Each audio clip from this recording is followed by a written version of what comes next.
Hi guys, Sim here. Welcome back.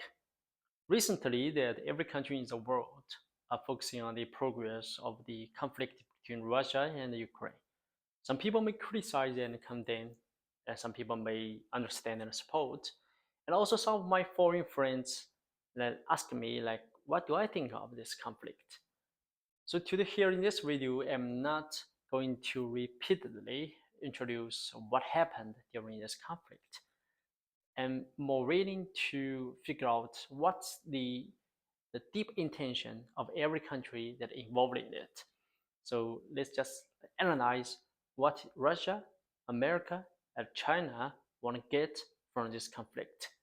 So let's begin. Let's talk about the Russia first. Number one, to ensure its national security. After the Soviet Union collapse, the NATO expanded eastward and eventually taking the most of the European nations that used to be in the communist sphere.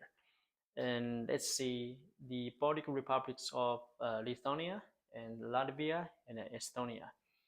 So, the Russia president said that the NATO's expansion menacing, and the Ukraine joining in NATO, was a major threat to this country. Number two, to seek the closer relationship with China.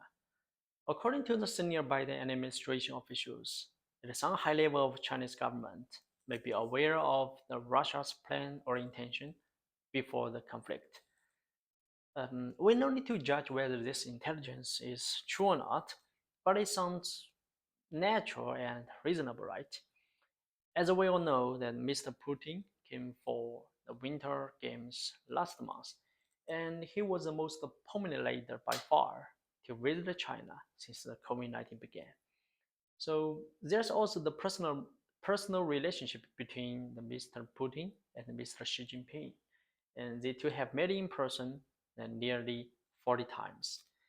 The Chinese leader Xi Jinping also declared that there was no limit to Beijing's newly strengthened relationship with Russia. And Russia also needs more trade with China to ease the impact of the sanctions on him. So it is their shared vision of the future in which China and Russia that they must work much more closely for mutual benefit. Then let's talk about the America. The number one, to deal with the high domestic inflation. The US government attempt to use this incident, to create a panic in the global market and to guide the return of the global dollars to the US to curb the domestic inflation, and at the same time that it will make up for the lack of the domestic liquidity, and also to avoid the sharp decline in the U.S. stocks and housing price. And what's more, after the return of the users that cause the asset of the other countries to depreciate, and the United States will release liquidity by cutting the interest rates to acquire the high quality assets of these countries and to complete the plundering of their wealth. Number two, to turn the tide before the midterm elections. With the midterm elections approaching, the Biden and the Democrats are eager to turn the tide. It's already been 1 year after the taking the office, and the work of Biden administration has been lackluster.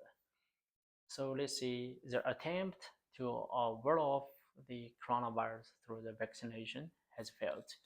And also the global supply chain crisis also led to the shortage of goods and the public complaint.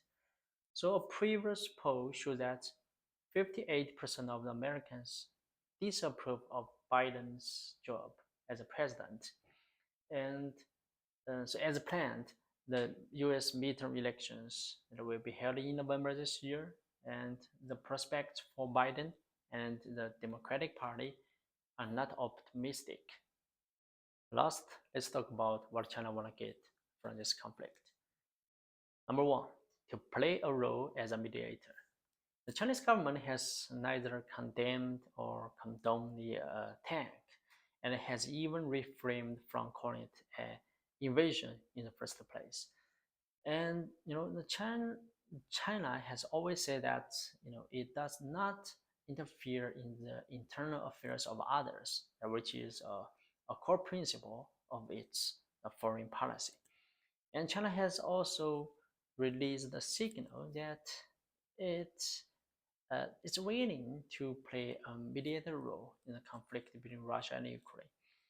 So, however, even the China said that it fiercely opposes sanctions against Russia, and it said that dialogue is the only way to stop the fighting. And China is also trying to jungle a balanced position to support Russia's the reasonable concerns, and at the same time, not to burn all the bridges. Number two, to evaluate the potential consequence. Let's see what happened then after this conflict. The Western countries have frozen the assets of Russia's central bank, and some selected Russian banks will also be removed from the SWIFT messaging system, which enables the smoother the transfer of the money across border. And the ban will delay the payments that Russia gets for the exports of oil and gas. And moreover, like the Apple and decide to halt all the product sales in Russia, and the Google also make some measures uh, to to stop the servers in Russia. So I'm not saying that the China is happy about these sections, but it's appropriate timing for China to evaluate the potential consequence that if China start to take some relevant measures on some similar conflict. Let's just draw a conclusion about what I shared today. The first one for the countries. The political actions served their national interest behind. And it's not just applying to Russia, America, but also to China and even every country of the world. The second one for individuals, and we need to be aware that our emotions can be easily aroused. So we need to hold on our own opinion, but in the meantime, that we need to try to understand the different voice. But most important, take care of yourself and take care of your beloved. Thanks for your time.